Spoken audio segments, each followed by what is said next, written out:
எப்போதும் பலிபீடத்துல அக்கினி எரிஞ்சுக்கிட்டு. நான் சொல்றேன், நம்ம ஒவ்வொருவரும் ஒரு பலிபீடம். நம்ம ஒவ்வொருவருமே ஒரு பலிபீடம். இன்னும் சொல்ல போனா நம்ம ஒவ்வொருவரும் ஒரு ஆலயம். நீங்களே தேவனுடைய ஆலயம் என்றும் தேவனுடைய ஆவி உங்களில் வாசமா இருக்கிறார் என்றும் உங்களை நீங்கள் அறியீர்களா? நம்ம ஒவ்வொருத்தரும் ஆலயம்னா இந்த ஆலயத்துல என்ன இருக்கும்? பலிபீடம் இருக்கும். அப்படிதானே? நாம ஒவ்வொருத்தரும் ஆலயம் தானே. இந்த சரீரம் தேவனுடைய ஆலயம் தானே. அப்ப இந்த ஆலயத்துல என்ன இருக்கும்? பலிபீடம் இருக்கும். இந்த பலிபீடத்துல ஒரு அக்கினி போடப்பட்டிருக்கிறது. பரிசுத்த ஆவியின் அபிஷேகத்தை பெறும்போது அபிஷேகத்திலேயே என்ன இருக்குது? அக்கினி இருக்குது. நீங்க பாருங்க, எனக்கு பின் ஒருவர் வருகிறார், அவர் என்னிலும் அவர் பரிசுத்த ஆவியினாலும் அக்கினியினாலும். அப்ப அபிஷேகம் வரும்போது கூட சேர்ந்து என்ன வருது? பிரிந்திருக்கிற நாவுகள் உண்டாயிற்று. அப்படித்தானே? அப்ப பரிசுத்த ஆவியானவர் நம்ம மேல் ஊற்றப்படுகிறார் என்றால் அந்நிய பாஷை மட்டும் வரல, அக்கினியும் சேர்ந்து வந்திருக்குது. அப்ப எனக்குள்ள ஆவியானவர் அக்கினியாக இருக்கிறார்.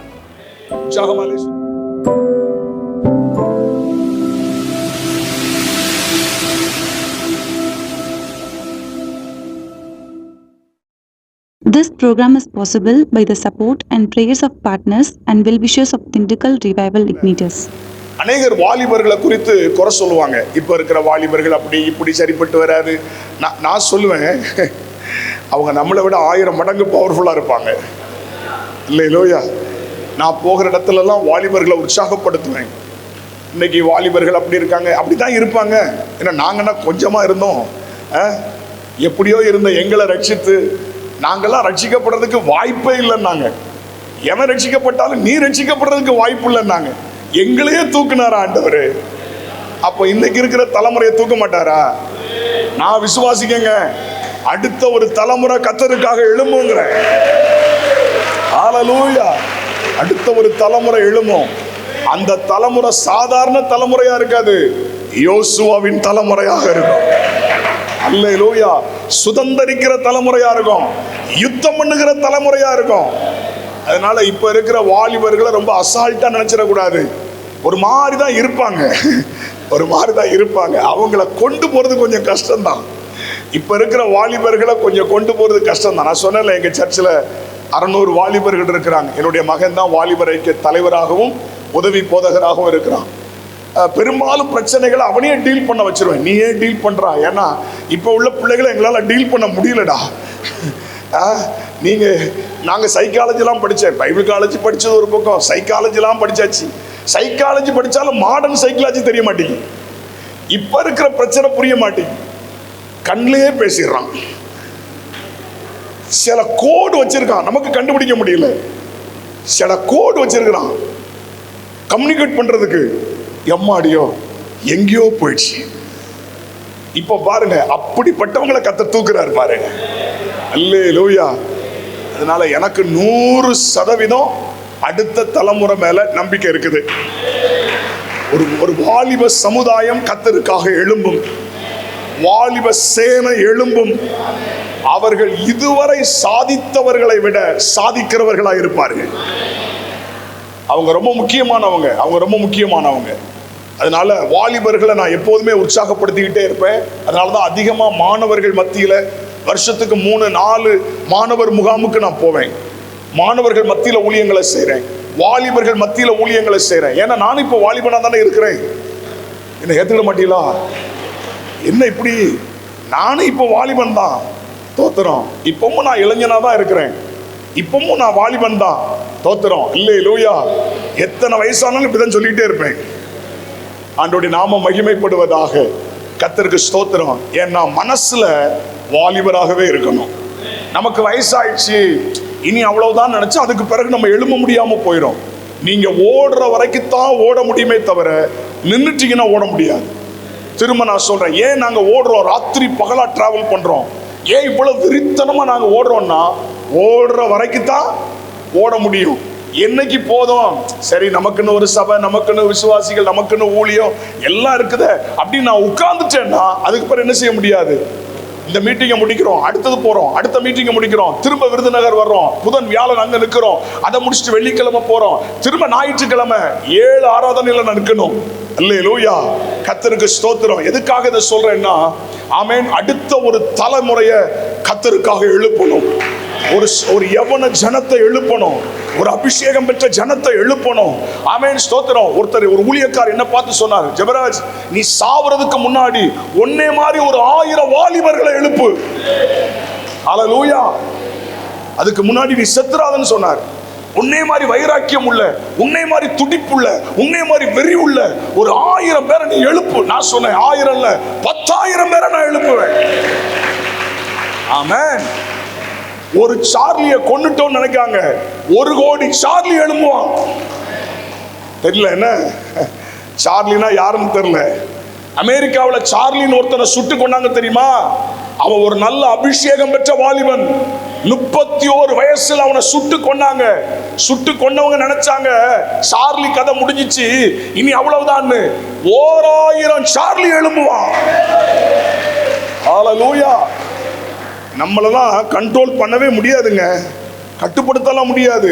ஏன்னா ஏற்கனவே நம்ம செத்தவங்க, இனி சாவுக்கு பயப்படுறவங்க இல்லை. அல்லேலூயா. ஏற்கனவே நம்ம கிறிஸ்துவுக்குள் மரித்தவர்கள், ஏற்கனவே நம்ம செத்தவங்க. அதனால எதுவும் நம்ம ஒன்றும் செய்யாது, எதற்கும் நம்ம பயப்பட மாட்டோம். எத்தனை பேர் ஆமென் சொல்லுகிறீர்கள்? ஆமென். கர்த்தருக்கு மகிமை உண்டாவதாக. ஆகவே போகிற இடமெல்லாம் உற்சாகப்படுத்துகிறேன். அடுத்த கட்ட எழுப்புதலுக்கு ஆயத்தப்படுங்கள். ஆமென். தீவிரமாய் செயல்படுங்கள். ஆனா இப்போ நான் செய்திக்குள்ள போகிறதுக்கு முன்பாக 2 காரியத்தை நான் செய்யணும். 2 காரியத்தை செய்யணும். ஒன்று, பர்சனல் டெலிவரன்ஸ். அதாவது நம்முடைய இன்னர்ல, நமக்குள்ள ஆவி, ஆத்துமா, சரீரம். சொல்லுங்க. நான் சொல்றதை நல்லா புரிஞ்சுக்கிடணும், அப்பதான் டெலிவரன்ஸ் ஆகும். நான் சொன்னதை கரெக்டா புரிஞ்சுக்கிட்டீங்கன்னா நீங்க அதில் விடுதலை ஆயிடலாம். ஆவி, ஆத்துமா, சரீரம். விடுதலை இதுல எதுல வேணும்? ஆவியில வேணுமா, ஆத்துமாவில் வேணுமா, சரீரத்தில் வேணுமா? பேசுங்க. எதுல வேணும்? குட், 3லையும் வேணும். 100% நம்முடைய ஆவியில விடுதலை இருக்கணும், 100% நம்முடைய ஆத்துமாவில் விடுதலை இருக்கணும், 100% நம்முடைய சரீரத்தில் விடுதலை இருக்கணும்.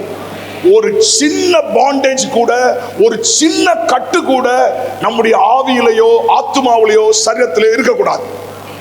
100% நம்ம விடுதலையானா மட்டும்தான் 100% ஆமென் நம்ம நின்று ஜெயிக்க முடியும். பாவத்தை ஜெயிக்க முடியும், உலகத்தை ஜெயிக்க முடியும், மாம்சத்தை ஜெயிக்க முடியும், பிசாசை ஜெயிக்க முடியும், போராட்டத்தை ஜெயிக்க முடியும். ஏன்னா எந்த இடத்துல நம்ம வீக்னஸா இருந்தாலும் அந்த வீக்னஸை குறி வச்சு அடிச்சிருவான். Be careful. நீங்க ஆவியில நீங்க டிஸ்டர்ப் ஆகிற ஆளா இருந்தா உங்களை ஆவியில தட்டிடுவான். உங்க ஆத்துமாவில பலவீனமா இருந்தா ஆத்துமாவில தட்டிடுவான். உங்க சரீரத்துல பலவீனமா இருந்தாலும் அதை வச்சு உங்களை முடக்கிடுவான். இந்த 3லும் 100% விடுதலையை பாதுகாத்துக்கிட்டே இருக்கணும். ஹல்லேலூயா. அப்ப ஆவியில என்னெல்லாம் இருக்குன்னா, கம்யூனியன், கான்சியன்ஸ், ரெவலேஷன். ஆவியில 3 இருக்குது. நோட் எடுத்துட்டு வரலையோ, டைரி எடுத்துட்டு வரலையோ? Communion, conscious, revelation. கம்யூனியன்னா அதுதான் தேவனோடு தொடர்பு கொள்கிறது. நம்முடைய ஆவிதான். ஏன்னா தேவன் யாரா இருக்கிறார்? தேவன் எப்படி இருக்கிறார்? ஆவியா இருக்கிறார். அப்ப நம்முடைய ஆவியில தான் தேவனை தொடர்பு கொள்ள முடியும். அவர் ஆவியா இருக்கிறார்.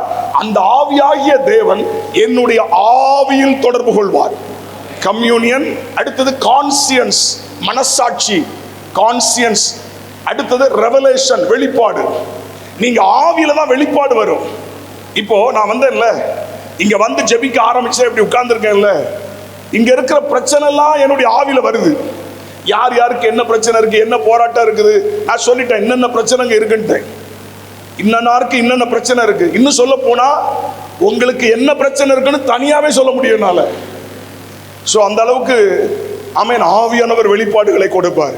ஏன்னா அந்த ரெவலேஷனை கொடுக்கிறவர் யாரு? அந்த இடத்துக்கு வந்த உடனே இங்க என்ன போராட்டம் இருக்கு, இந்த மாவட்டத்தில் என்ன பிரச்சனை இருக்கு, இங்க வந்திருக்கிறவங்களை யார் யார் என்னென்ன போராட்டத்தில் இருக்கிறாங்க, என்னுடைய ஆவியில ரிஃப்ளெக்ட் ஆகிட்டே இருக்கும். அதுதான் ரெவலேஷன். இது என்னுடைய அறிவினால் வந்ததல்ல, ஆவியானவரால் எனக்கு வருவது. ஆவிக்குரியவன் சகலவற்றையும் என்ன செய்வான்? இப்போ பாருங்களேன், ஒரு ஒரு ஒரு ஒரு மீட்டிங் நடந்தது. அந்த மீட்டிங் முடிஞ்சிச்சு. மீட்டிங் முடிஞ்ச உடனே நானும் பாஸ்டரும் உட்காந்து சாப்பிட்டுட்டு இருக்கிறோம். நைட்டு ஒரு 10-11 மணிக்கு சாப்பிட்டுட்டு இருக்கும்போது எங்களுக்கு ஒரு ஒரு தம்பி ஹெல்ப் பண்ணிட்டு இருக்கிறான். அந்த தம்பி தான் சாப்பாடு கொடுக்குறான், தண்ணி கொடுக்குறான், எங்களை கவனிச்சுக்கிட்டே இருக்கிறான். அப்போது அந்த பாஸ்டர்கிட்ட சொன்னேன், கதவை பூட்டுங்கன்னு சொன்னேன். ஏன் அப்படின்னா, இல்லை கதவை பூட்டுங்கன்னு. கதவை பூட்டிட்டார். நான், அந்த பாஸ்டர், அந்த தம்பி 3 பேரும் தான். அப்போ நான் கேட்டேன், இந்த தம்பி எவ்வளவு காலமாக உங்ககிட்ட இருக்கிறான்? அவன் ஒரு 6 வருஷமா என்கிட்ட இருக்கிறான். ஊழியத்தில் எனக்கு ரொம்ப ஹெல்ப்பாக வந்தான். ஐயோ, எல்லாத்தையும் பார்த்துக்கிடுவான். அவன் இருக்கிறதுனால எனக்கு எந்த கவலையும் இல்லை. இப்படி ஒரு தம்பி கிடைச்சதுக்கு நான் கொடுத்து வச்சிருக்கணும் அப்படி சொல்லிட்டே இருந்தார். அப்போ நான் சொன்னேன், இப்போ இந்த தம்பிக்குள்ளே இருக்கிற ஒரு போராட்டத்தை நம்ம இப்போ டெலிவர் பண்ணணும். அவனுக்குள்ள ஒரு பிரச்சனை இருக்குது, ஒரு கட்டு இருக்குது, அதை உடைக்கணும்னு. அவர் சொன்னார், அவனுக்குள்ளையா? உண்மையாகவா? அவன் ஜோமனி நிறைய பேர் விடுதலை ஆகிறாங்களே, நல்ல பாட்டு வர்ஷிப் நடத்துவானே, எனக்கு ஹெல்ப்பாக இருப்பானே, அவனுக்குள்ளையா? இல்லை, ஆவியில் நான் உணர்றேன். சாப்பிட்டு முடித்தோம், கையை கழுவணும். அந்த தம்பியை கூப்பிட்டு வேற ஒன்றும் செய்யலை. முழங்கால் போடுமா அப்படின்னு சொன்னோன்னு முழங்கால் போட்டான். அவன் தலையில கை வைத்து இயேசுவின் நாமத்தில் வெளியேறுன்னு சொன்ன உடனே தரையில விழுந்து பாம்பு மாறி இப்படியே ஊறுறான். ரூம் ஃபுல்லா பாம்பு மாறியே உசு உசுன்னு வர்றான். அவர் அரண்டுட்டாரு. 6 வருஷமா என் கூடவே இருக்கிறான், இவ்வளவு ஊழியத்தில் ஹெல்ப்பா இருக்கிறான், இவனுக்குள்ள ஒரு சர்ப்பத்தின் ஆவி இருந்திருக்கு. அவர் கண் கலங்கி அழுறாரு. கொஞ்ச நேரத்தில் ஆண்டவர் விடுதலை ஆக்கினார். அந்த ஸ்பிரிட் அவனை விட்டு வெளியேறியது. அவன் அப்படி விடுதலை ஆன உடனே ஏங்கி ஏங்கி அழுதான், கத்தி அழுதான். அழ விட்டுட்டு, அழுறா கொஞ்ச நேரம், அழு, ஒப்பு கொடுன்னு. அழுது முடிச்ச உடனே சொல்றான், கதவை பூட்டி இருக்கிறதுனால எங்க 3 பேருக்கு மட்டும்தான் தெரியும், இன்னைக்கு வரைக்கும் யாருக்கும் தெரியாது, இன்னைக்கு வரைக்கும் தெரியாது. அப்போ அவன்கிட்ட சொன்னேன், ஏண்டா, ஏன் பிசாசுக்கு நீ இடம் கொடுத்த? ஏன் இப்படி இடம் கொடுத்த? பாஸ்டர், ஒரே ஒரு தப்பு பண்ணிட்டேன் பாஸ்டர். அந்த ஒரு பாவத்திலிருந்து மட்டும் என்னால வெளியே வர ஒரு இச்சையின் ஆவி, ஒரு இச்சைக்கு நான் இடம் கொடுத்துட்டேன். அந்த ஒரு இச்சை என்னை பாடாப்படுத்துது. நான் எல்லா காரியத்திலும் விடுதலை ஆயிட்டேன். ஆனா இந்த ஒரு இச்சை என்ன செய்ய முடியல, என்னால வெளியே வர முடியல. லஸ்ட், ஸ்பிரிட் ஆஃப் லஸ்ட், இச்சையின் ஆவி. அன்றைக்கு ஆண்டவர் விடுதலை கொடுத்தார். தைலக்காரனுடைய பரிமள தைலத்தை செத்த ஈக்கள் நாரி கட்டு போக பண்ணும்.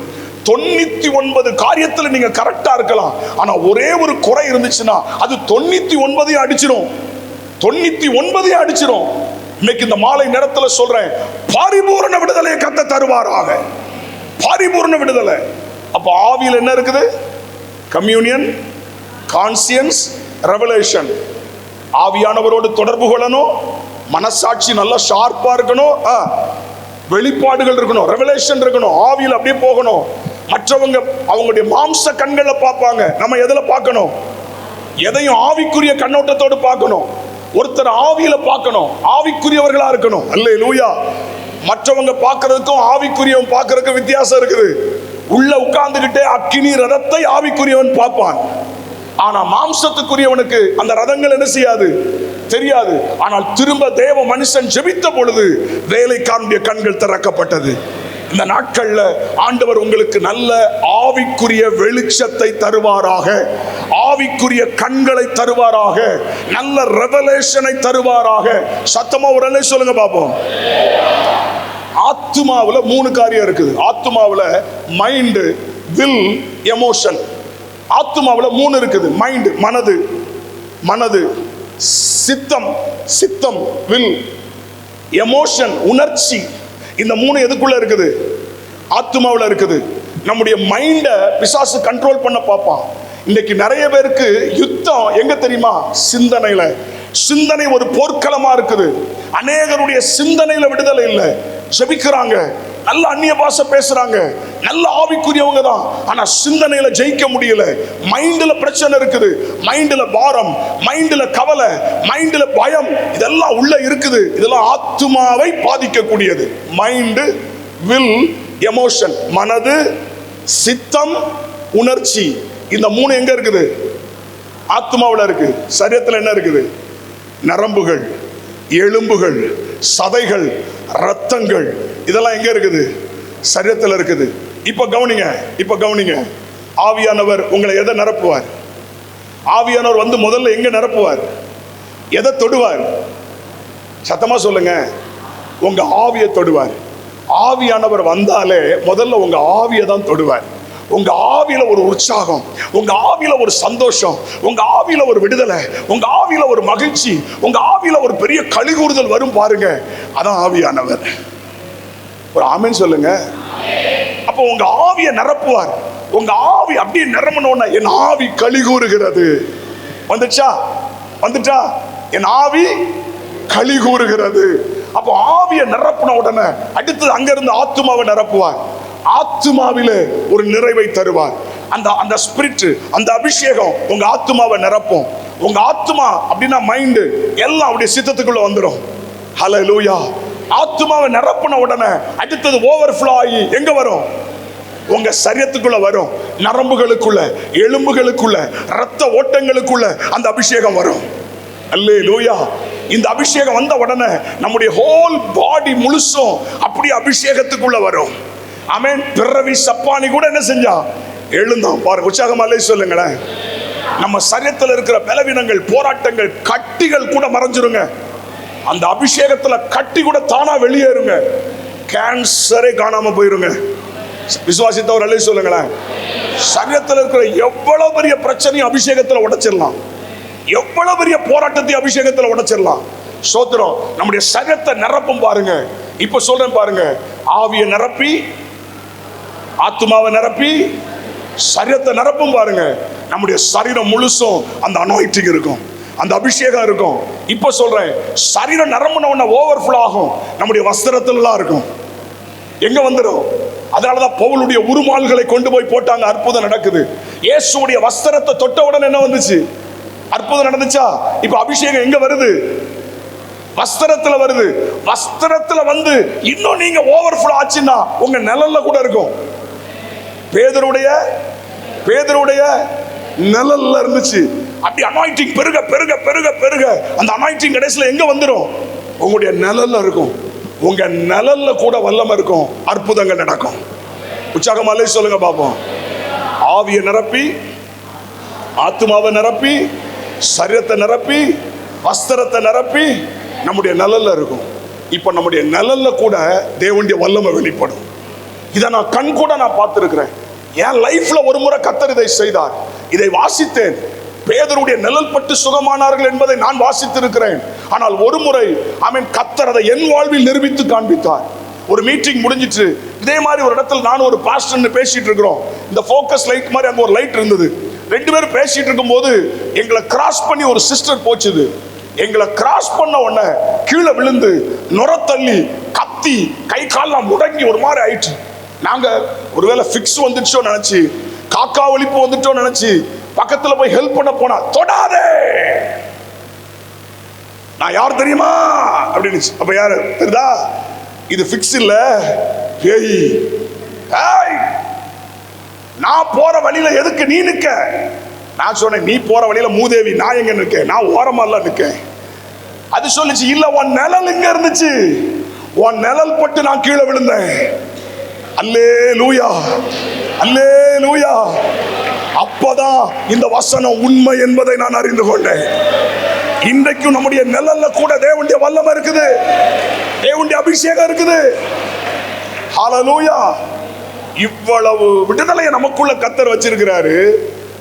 இதை வச்சுக்கிட்டு எலுமிச்சம்பழத்துக்கு பயந்தா என்ன அர்த்தம்?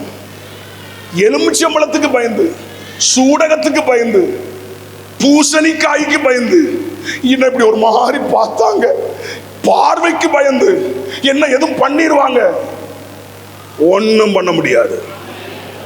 ஹல்லேலூயா. 100% அனாயிண்டிங்ல இருக்கணுங்க. 100% அனாயிண்டிங்ல இருக்கணும்.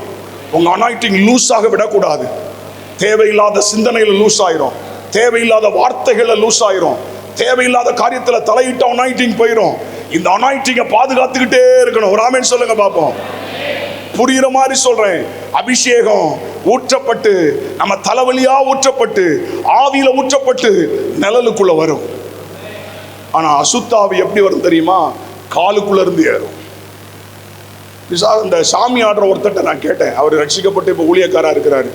பல ஆண்டுகள் சாமி ஆடினவர். நான் கேட்டேன், நீங்க சாமி ஆடும்போது அந்த சாமி எப்படி வரும்னு கேட்டேன். டண்ட நக்கன டண்ட நக்கன டண்ட நக்கன டண்ட நக்கன அடிக்க அடிக்க அடிக்க அடிக்க பூமிக்குள்ள இருந்து அந்த பாதாள ஆவி அப்படியே வருமா. அப்படியே காலில் ஏறணும்னா கால் என்ன செய்யும்? ஆடும். பிறகு அப்படியே கை ஆடும். பிறகுதான் உடம்பு ஆடும். அதுக்கு பிறகுதான் ஆட ஆரம்பிப்போம்.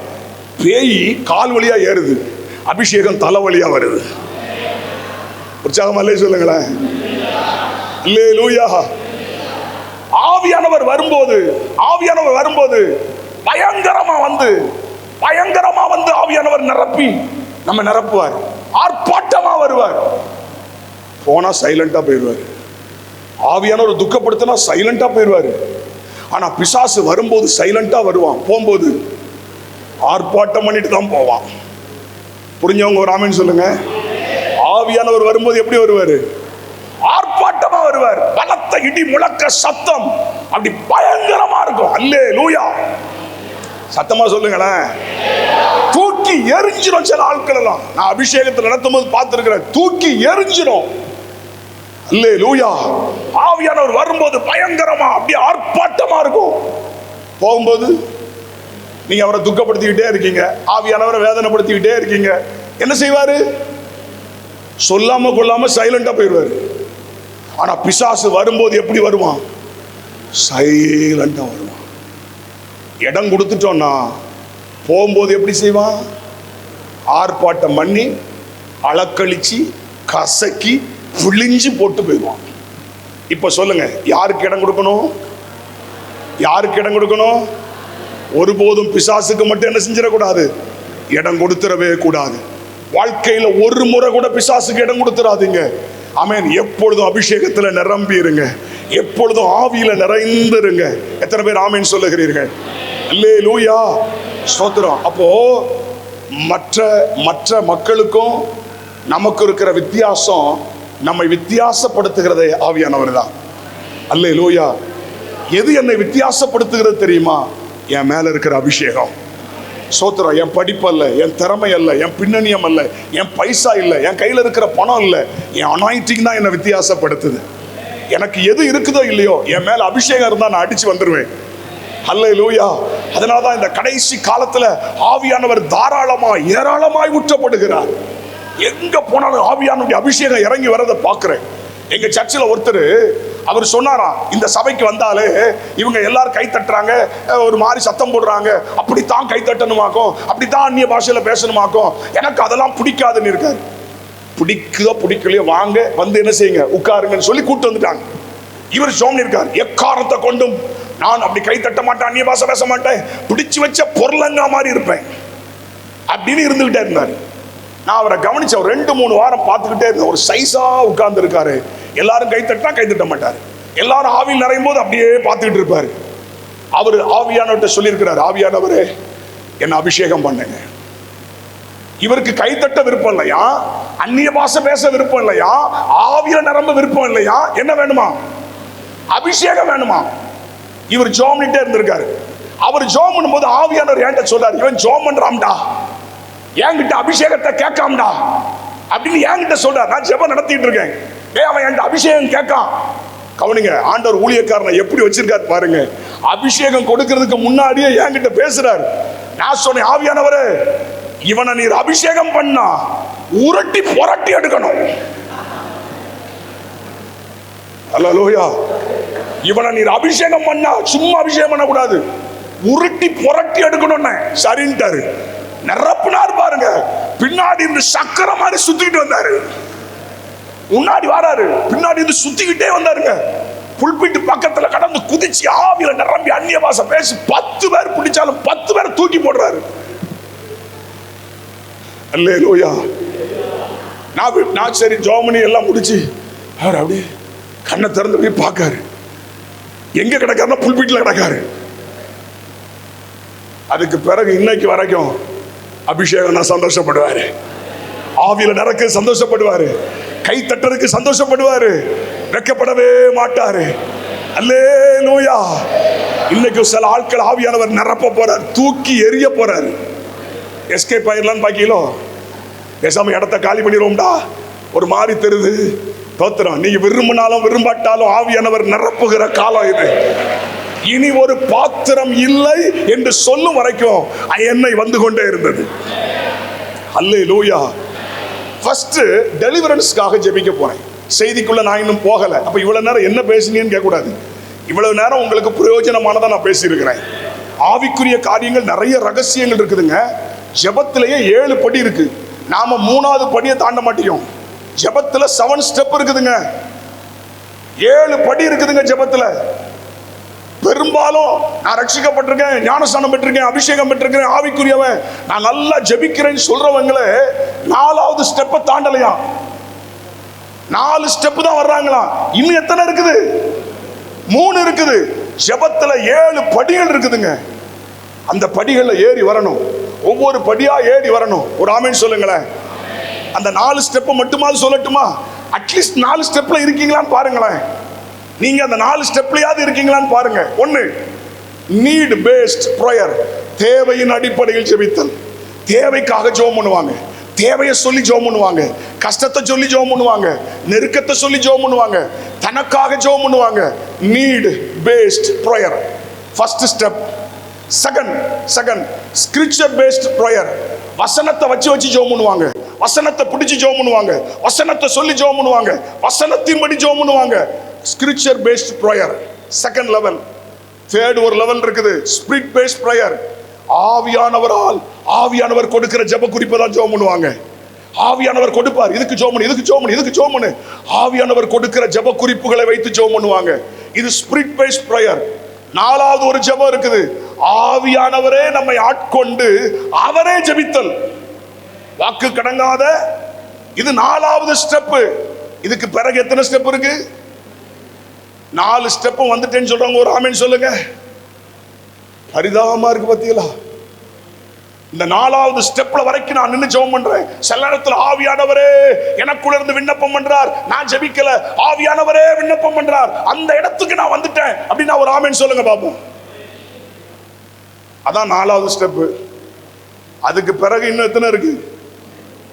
எங்க வர முதல் ஸ்டெப்லயே போராடிட்டு இருக்கோம். கஷ்டம் வந்தா மட்டும்தான் ஜெபம், வியாதி வந்தா ஜெபம், வேதனை வந்தா ஜெபம், அதுக்காகத்தான் ஜெபம்.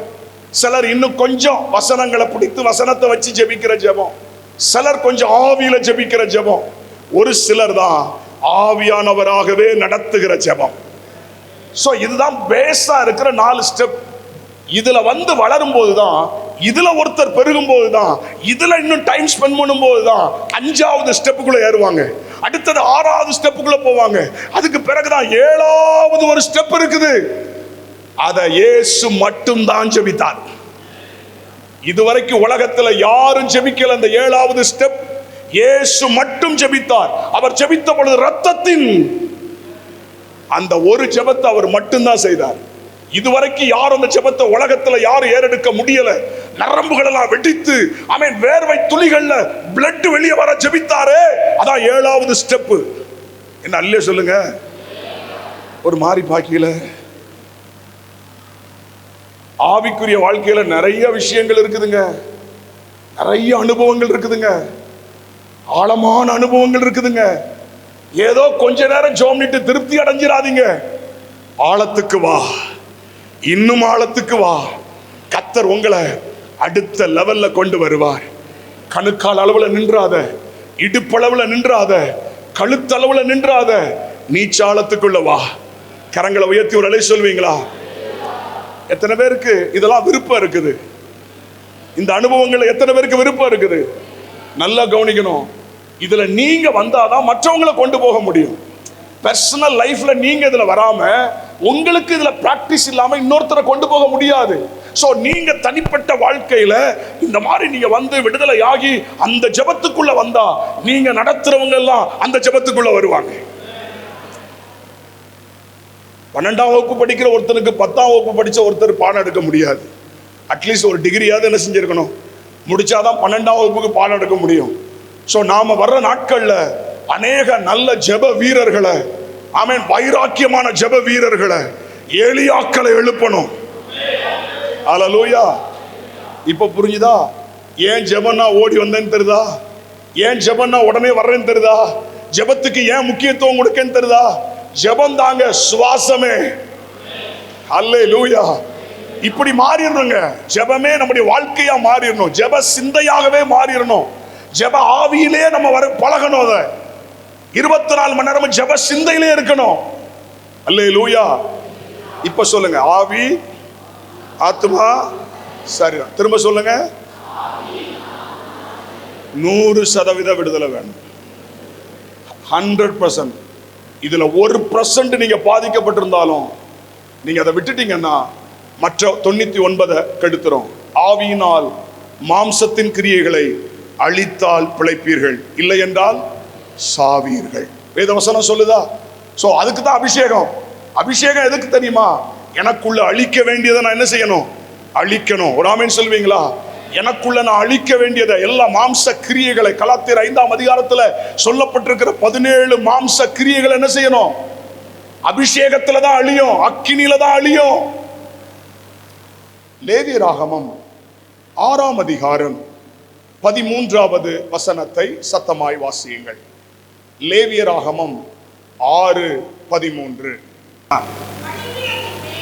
பலிபீடத்தின் மேல் அக்கினி எப்பொழுதும் எரிந்து கொண்டிருக்க வேண்டும், ஒருபோதும் அவிந்து போகலாகாது. ஒரு ஆமென் சொல்லுவீங்களா?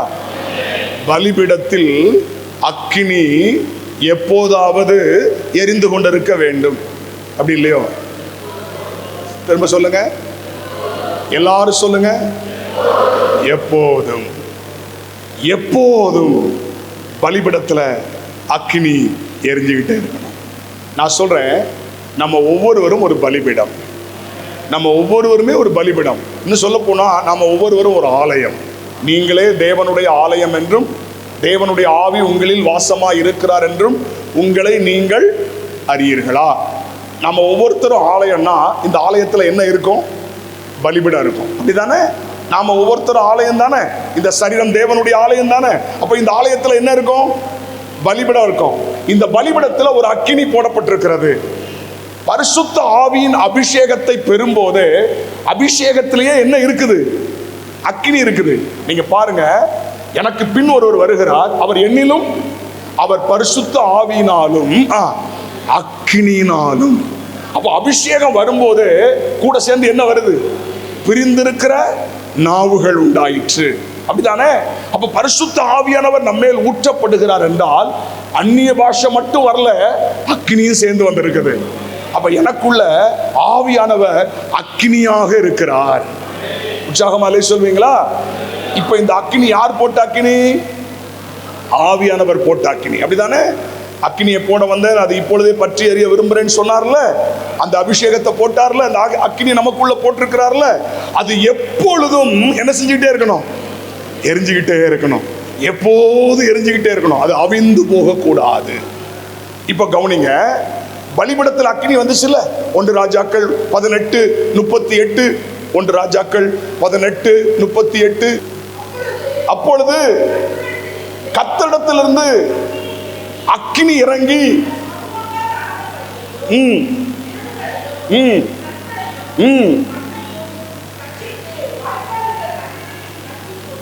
எங்கிருந்து வந்த அக்கினி? எல்லாரும் சொல்லுங்க, கர்த்தரிடத்திலிருந்து வந்த அக்கினி. சத்தமா சொல்லுங்க. அப்ப 2 அக்கினி இருக்குதுங்க. ஒன்று கர்த்தரிடத்திலிருந்து வருகிற அக்கினி, இன்னொன்று லேவியராகமம் 10:1.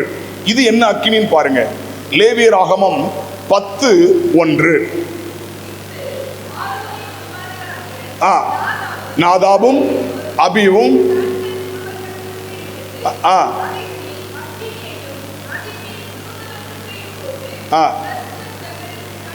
கட்டளையிடாத அந்நிய அக்கினியை, இரண்டாவது அந்நிய அக்கினி. ஒன்று கர்த்தரிடத்திலிருந்து வருகிற அக்கினி, இன்னொன்று அந்நிய அக்கினி. அப்போ இந்த பூமியில 2 அக்கினி போடப்பட்டுக்கிட்டே இருக்கும். ஒன்று கர்த்தரிடத்திலிருந்து வருகிற அக்கினி, இன்னொன்று அந்நிய அக்கினி. அந்நிய அக்கினிய கொண்டு வந்தது யாரு? ஆசாரியருடைய பிள்ளைகள் நாதாபும் அபியும். நல்லா கவனிக்கணும். இன்றைக்கு ஊழியர்களுக்குள்ளேயே தவறான ஊழியர்கள், கள்ள போதகர்கள், கள்ள ஊழியர்களாலே அந்நிய அக்கினி போடப்பட்டு கொண்டிருக்கிறது. Be careful. போடுறது வேற யாரும் ஆசாரியனுடைய பிள்ளைகள், அப்படித்தானே? Nadab, abiu.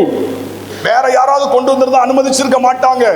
இன்றைக்கு எங்க பார்த்தாலும் ஊழியர்கள் என்கிற போர்வைக்குள்ள அந்நிய அக்கினிகள் உலாவிக் கொண்டிருக்கிறது. இப்ப நமக்கு கர்த்தருடைய அக்கினியும் தெரியணும், அந்நிய அக்கினி நமக்கு தெரியணும். எல்லாத்தையும் போய் தலையை கொடுக்க கூடாது. ஒரு ஆமென் சொல்லுங்க பாப்போம். நானும் உங்க தலையில கை வச்சு ஜெபம் பண்ண மாட்டேன். யார் தலையிலையும் நான் கை வச்சு ஜெபம் பண்ண மாட்டேன். எல்லாற்றையும் போய் உங்க தலையை என்ன செய்யக்கூடாது, கொடுக்க கூடாது. ஏன்னா சிலருக்குள்ள இருக்கிற அந்நிய அக்கினி என்ன செஞ்சிடும், டிரான்ஸ்பர் ஆயிரும், டக்குன்னு உள்ள வந்துடும். சிலருக்குள்ள இருக்கிற ஸ்பிரிட் உள்ள வந்துடும். கண்ட ஆள்கிட்ட போய் தலையை கொடுக்க கூடாது. சோத்திரம். ரொம்ப கவனமா இருக்கணும், ஜாக்கிரதையா இருக்கணும். கடைசி காலம் அந்நிய அக்கினியும் போடப்பட்டு கொண்டிருக்கிறது. ஒரு கூட்ட மக்கள் அதையும் பெற்றுக் கொண்டிருக்கிறார்கள். ஆனால் அந்நிய அக்கினியை கொண்டு வந்தவர்கள் அழிந்து போனார்கள். இனி இந்த கடைசி காலத்துல நான் சொல்றேன், தவறான உபதேசங்கள், கள்ள போதனைகள், தவறான காரியத்தை கொண்டு வருகிறவர்கள் மேல் தேவ அக்கினி, தேவ கோபாக்கினை வரும். அல்லேலூயா. ஆவியானவர் கர்த்தரிடத்திலிருந்து ஒரு அக்கினி வரணும். அதுக்கு அங்க மனுஷன் என்ன பண்ணிட்டு இருக்கான் பாருங்க. தோத்திரம். வாசிக்கலாம். ஆமென். 1 ராஜாக்கள் 18:30. 1 ராஜாக்கள் 18:30.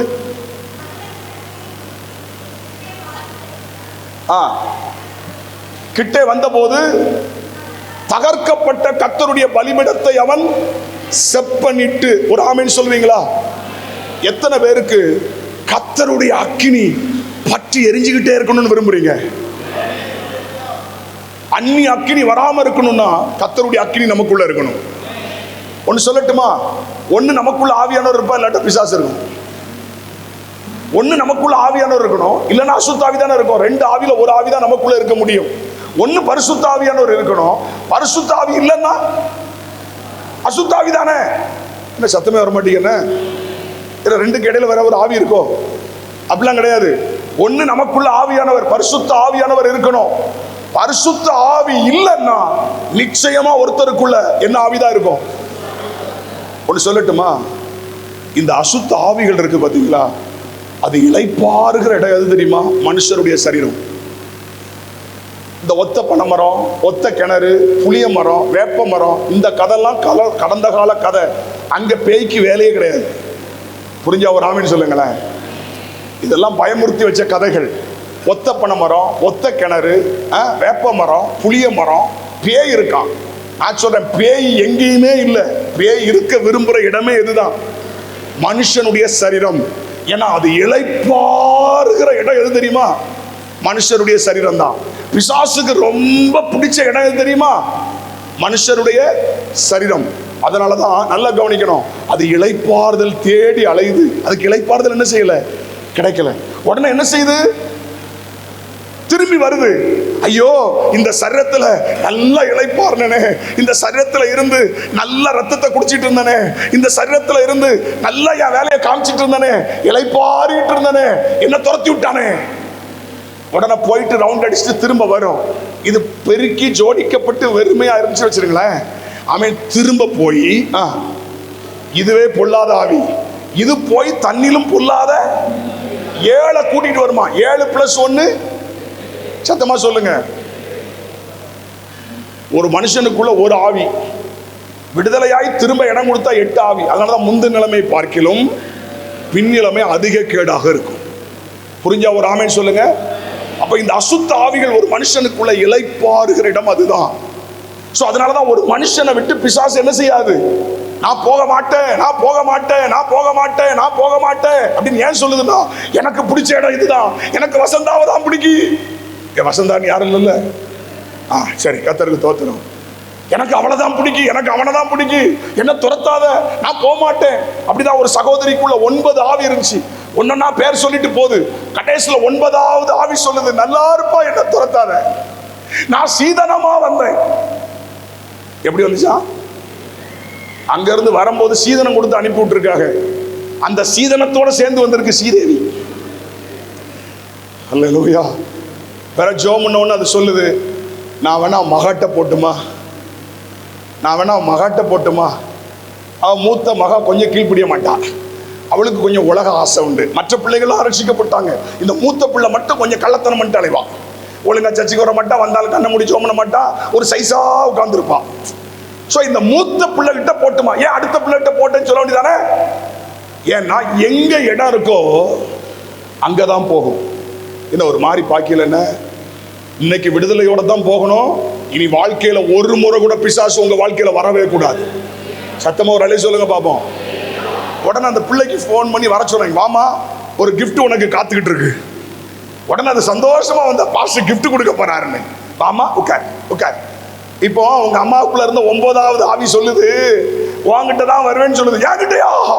எங்க அம்மாவை என்ன பாடுபடுத்திச்சு, என்கிட்ட வரக்கூடாது. ஒப்பு கொடுங்க பாஸ்டர், கீழ்படிறோம் பாஸ்டர். ரட்சிக்கப்படுறியா? ரட்சிக்கப்படுறோம் பாஸ்டர். விடுறியா? விட்டுறேன். ஒப்பு கொடுத்து ஒழுங்கா இவள் அபிஷேகத்தை நடத்துறேன், இவ அபிஷேகம் பெறா, அவங்க அம்மாக்குள்ள இருந்து அசுத்தா வெளியேறுது. கரங்களை உயர்த்தி ஒரு அழகு சொல்லுவீங்களா? பிசாசு இளைப்பாறுகிற இடம் மனுஷருடைய சரீரம், ஈஸியா போகாது. அதனாலதான் ஒருபோதும் நம்முடைய சரீரத்துல பிசாசுக்கு என்ன செஞ்சிடக்கூடாது, இடம் கொடுத்துடவே கூடாது. ராத்திரி வந்து கூட படுக்கும், அது ஒரு ஆவி, மோகினி ஆவி. ஆமே சோத்திரம். சில நடிகர்கள் ரூபத்துல வரும், நடிகைகள் ரூபத்துல வரும். ராத்திரி வந்து கூட படுத்துச்சுனாலே நீ செத்தான் அர்த்தம்.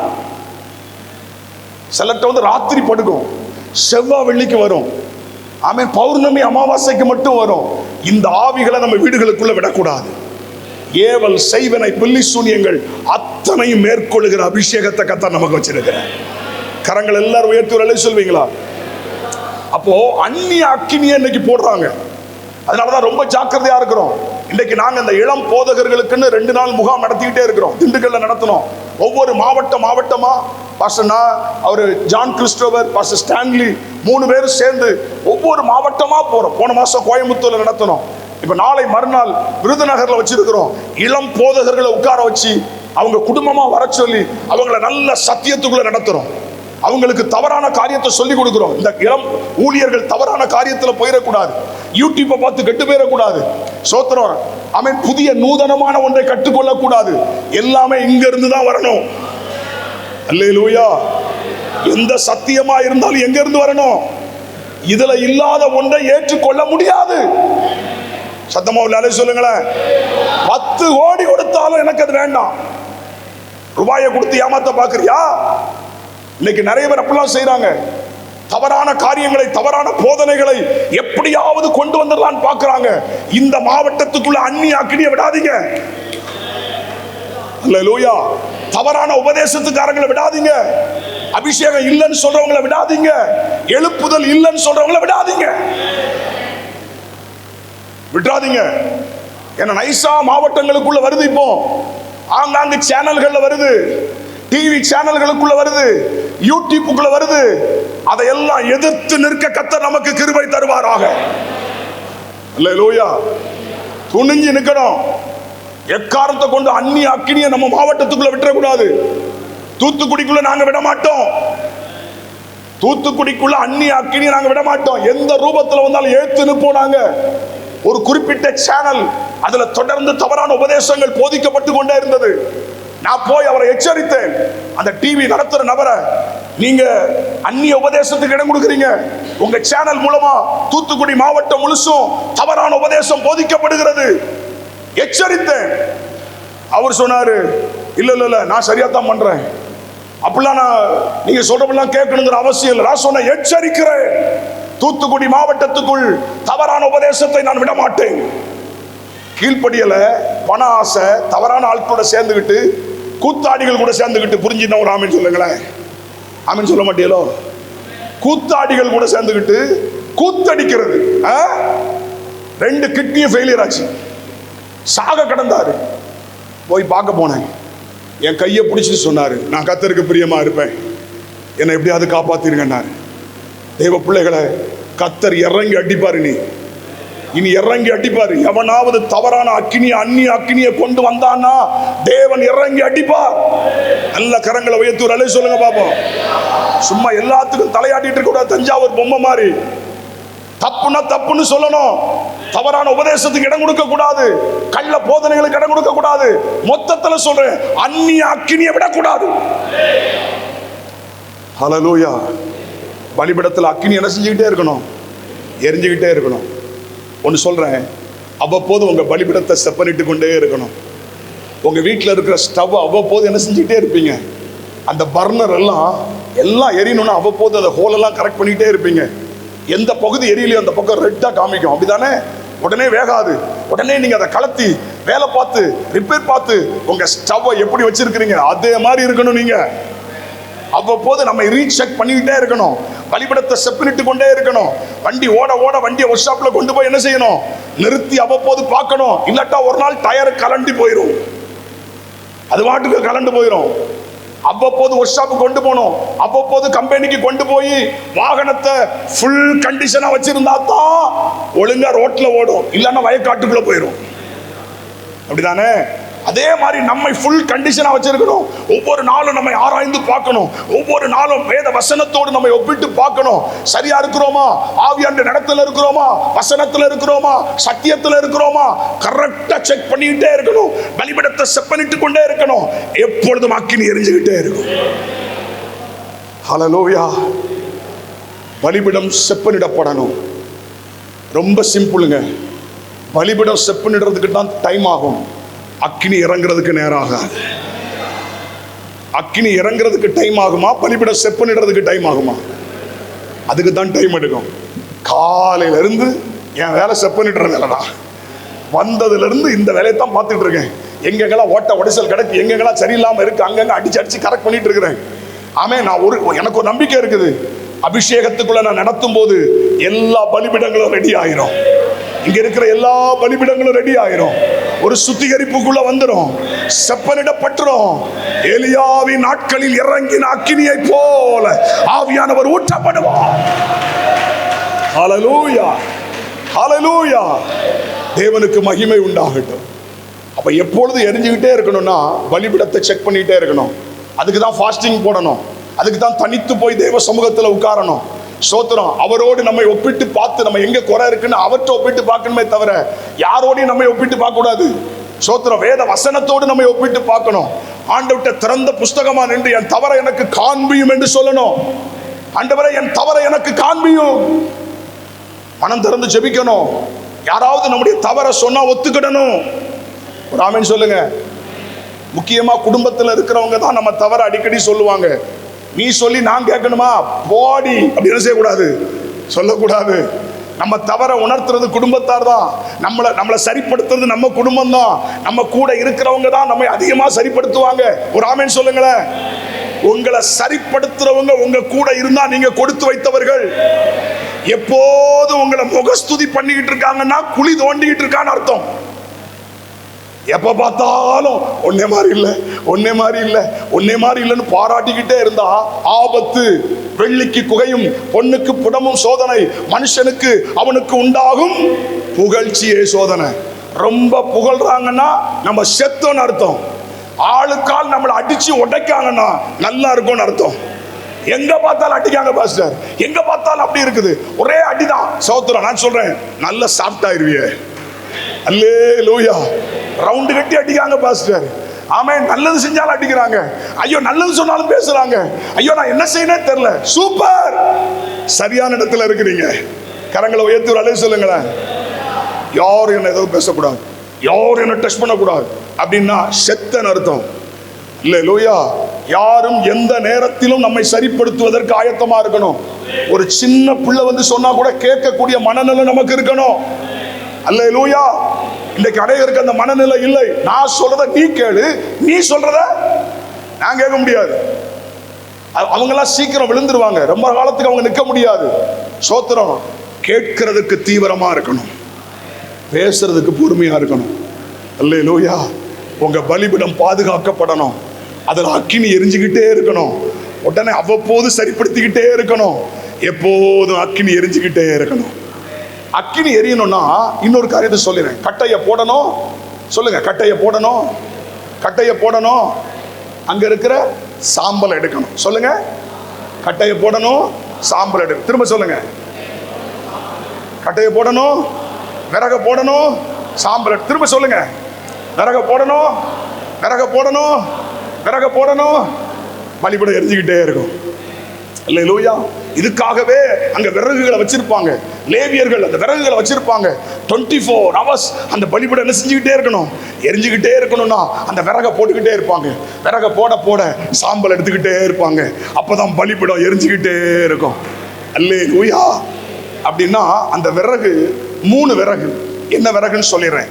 எப்போதும் பலிபீடம் எரியணும்னா நீங்க எப்போதும் செய்ய வேண்டிய 3 காரியத்தை சொல்லிடுறேன். விறகுக்கு நான் என்னன்னு சொல்லிடுறேன். சங்கீதம் 84:4.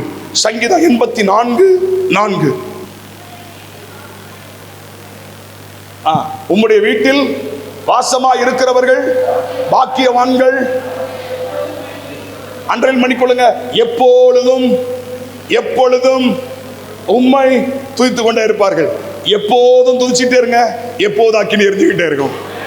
எப்போதும் அக்கினி எரியணும்னா இந்த வசனத்துல என்ன சொல்லுது? எப்போதாவது துதிங்கன்னு சொல்லியிருக்கா, எப்போதும் துதிக்கணும்னு சொல்லியிருக்கா? எப்போதும் நீங்க துதிச்சு ஸ்தோத்திரம் பண்ணுங்க, பாடுங்க, ஆராதிங்க. ஆமென். எக்காலத்திலும் கர்த்தரை ஸ்தோத்தரிப்பேன், அவர் துதி எப்போதும்.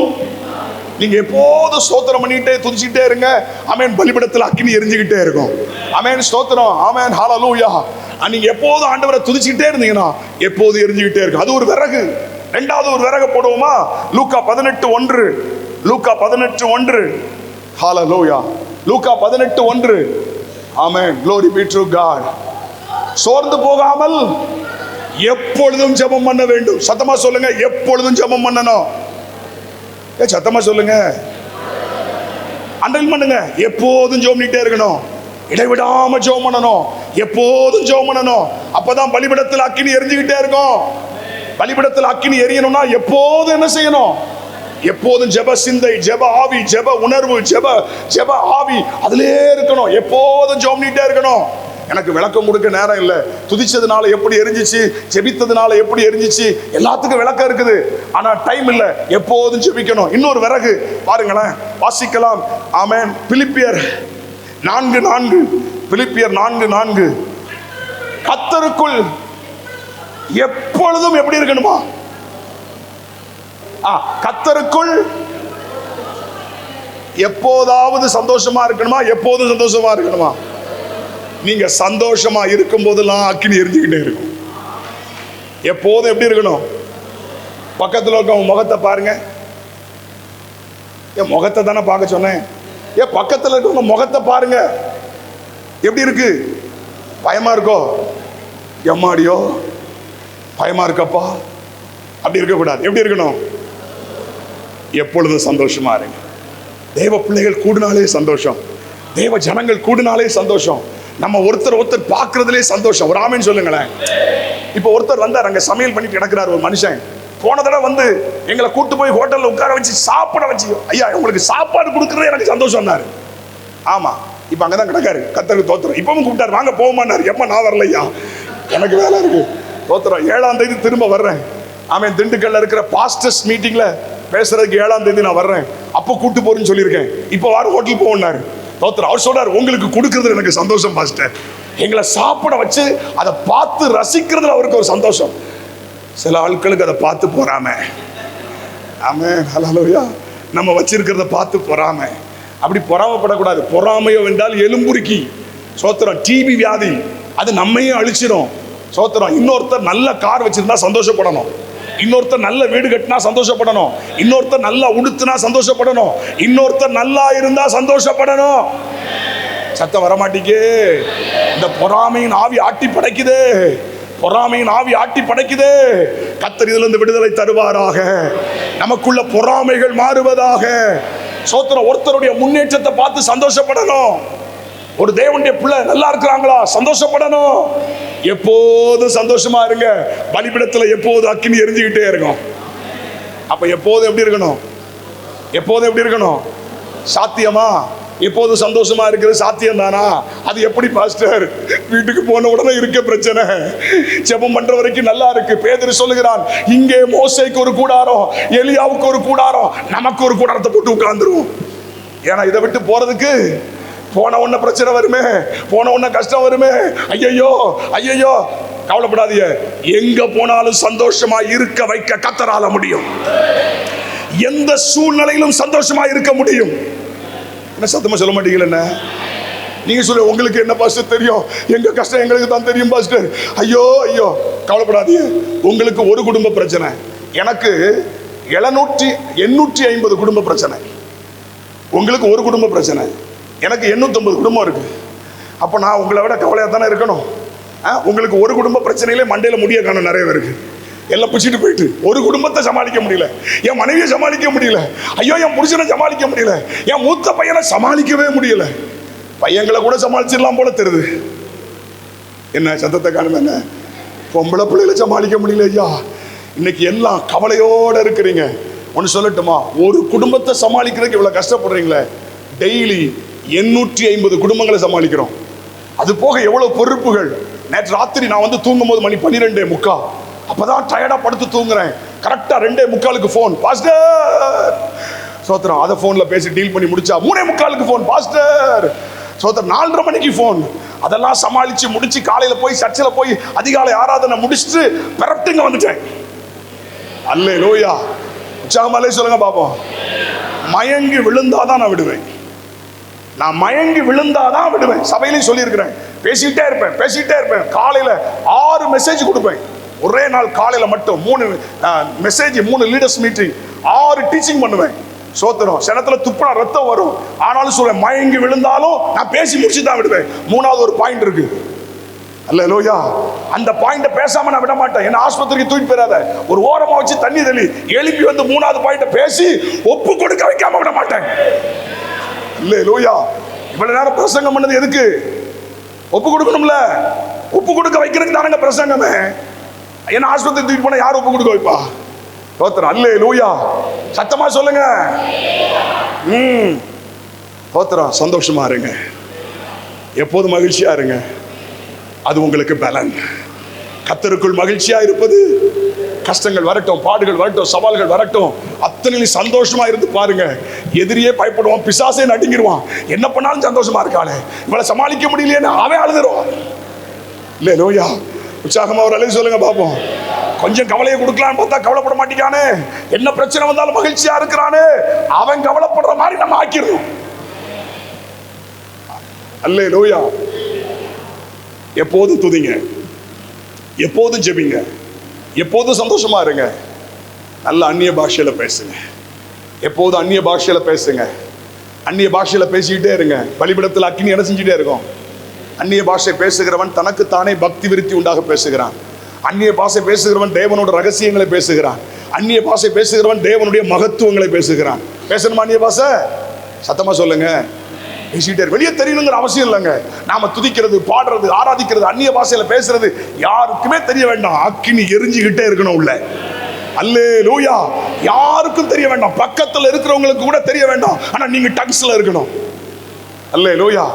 நல்ல உற்சாகம் அல்லே சொல்லுங்க பாப்போம். எத்தனை பேர் விரும்புறீங்க? எத்தனை பேர் ஆசைப்படுறீங்க? இப்படி எரிஞ்சுக்கிட்டே இருந்துச்சுன்னா எந்த நேரத்திலையும் உங்களுக்குள்ள எழும்புகிற மாம்சம் சாம்பலாயிரும். நீ நல்லா பாருங்க. ஏன் பலிபீடத்தில் அக்கினி எப்பொழுது எரிஞ்சிட்டு இருக்குன்னு சொன்னார்னா, எனி டைம் ஒரு ஆட்டை பிடிச்சிட்டு ஒருத்தன் வருவான், ஒரு மாட்டை பிடிச்சிட்டு வருவான். எது செலுத்த? பலி செலுத்த வருவான். இப்ப வரும்போது வெயிட் பண்ணுங்க, இப்பதான் நாங்க விறக போட்டிருக்கிறோம், இனி கொஞ்சம் அக்கினி எரிஞ்ச பிறகு பலி செலுத்துவோம். என்ன செய்யக்கூடாது? நம்ம ஊர்ல அயன் பாக்ஸ்காரன் அப்படிதான் சொல்லுவான், அயன் பண்றவன். வெயிட் பண்ணுங்க சார், சூடான பிறகு அயன் பண்ணி தரேன். அந்த கதைக்கெல்லாம் ஆகாது. ஒரு ஆமென் சொல்லுங்க பாப்போம். அக்கினி எரிஞ்சுக்கிட்டே இருக்கணும். சோத்திரம். அப்பதான் எனி டைம் பலி செலுத்துறதுக்கு வருவான். ஆட்டை பிடிச்சிட்டு வருவான், மாட்டை பிடிச்சிட்டு வருவான். போட்டு பலி செலுத்து. ஆமென். அதே மாதிரி நமக்குள்ள அக்கினி எழும்பிக்கிட்டே இருந்தா, எரிஞ்சுக்கிட்டே இருந்தா, நமக்குள்ள இருந்து சில மாம்ச கிரியைகள் எழும்பும். எழும்பும் போதே எரிஞ்சிடும், எழும்பும் போதே அழிஞ்சிடும். அக்கினி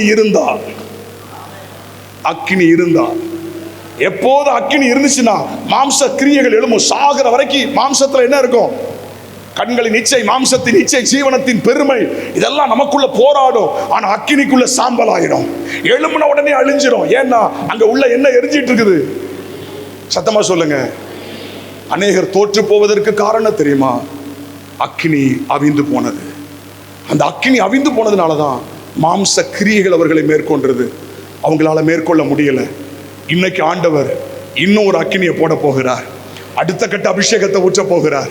எலியா மேல இருந்த அபிஷேகத்தை 2 மடங்கு எலிசா மேல வச்சது போல இன்னைக்கு உங்களை அபிஷேகம் பண்ணி அனுப்ப போறார். எத்தனை பேர் ரெடியா இருக்கிறீங்க?